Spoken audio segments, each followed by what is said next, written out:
or whatever, it would be, we cut 1% off of it. It's the oceans and things. So it's even the whole thing is a make work project, but when you see the people behind it that are not living consistent, they're living by lies. The Al Gores of the world, do they have a small carbon footprint because they really believe we're on the verge of disaster? No, they have the biggest of anybody on the planet.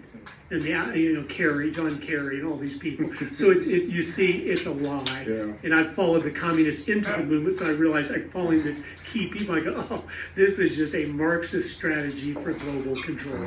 Yeah, I think that's important, is to look through those things through the lens of control. Because what all can they control if everybody's driving this electric vehicle? Everything. Okay, well, hey, Curtis just said some statements we didn't like. Well, we'll shut that as access to it to be able to drive. No. It's a lens of control that I think if you look through that lens, it's very, very easy to understand. And you look at let's just trace, okay, what's electric car run off?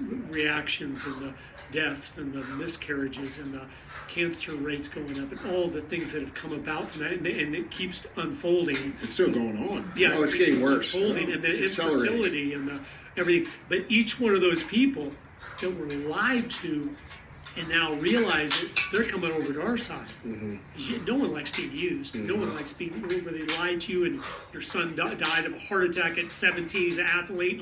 That's not normal, and things like that. So that's the good news. I think a lot of people have awakened. The sobering news is, though, the other side has so much power and position and wealth, and control of so much of the information that goes out, that they're just going for the gold now. It seems like they realize, okay, we're getting some resistance building up. We got to cross the finish line before enough of it builds up where they're going to give us a problem. So that's why I just think people should be really prepared personally, at a mental level, at a physical level, because I think we could be heading into some hard times. What Dell had done to him as a customer. And because of what he did in response to Dell Computers, bad customer service, he actually ended up costing them multiples of billions of dollars in sales. Okay, that's one person that they didn't know how connected he was. And the reason I tell this story is because you never know who you're converting when you have that one-on-one conversation. In business, I tell this, hey, you never know who that customer is. So every single customer that you deal with, you have to treat like they're Jeff Jarvis. You have to treat them as if they have the power to make you or break you. And that's something to always keep in mind. And for those of you, there's a little business nugget, right? But when it comes to what we're talking about here, this concept is also super relevant because we never know who we're talking to in reality of switching them over to, opening their mind and seeing what's happening. And so many people don't want to have those discussions because of the verbal abuse that's been laid out for the last 12 or 15 years through cancel culture, through the use of bots on the internet. The masking didn't help, where people got berated for not wanting to wear a mask. All of these things have intimidated people into even having the conversations necessary to have.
Come on.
Come on.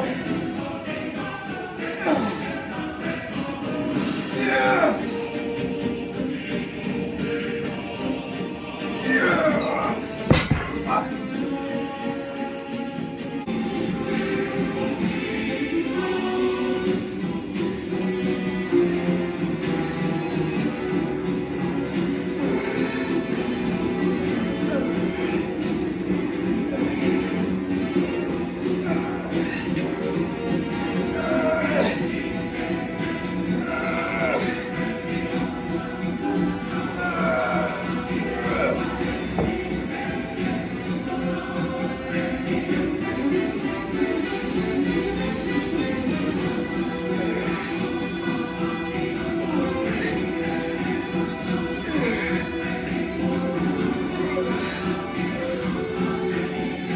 Damn it.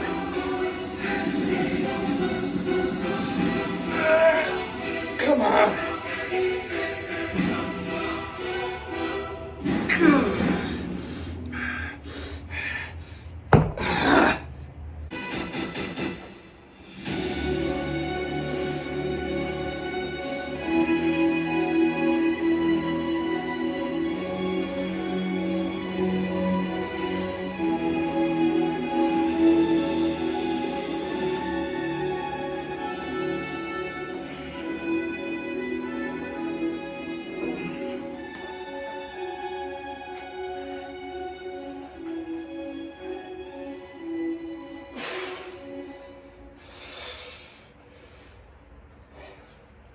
The FanDuel every night is a watch party. When new customers spend $5, they get $150 bonus if your team...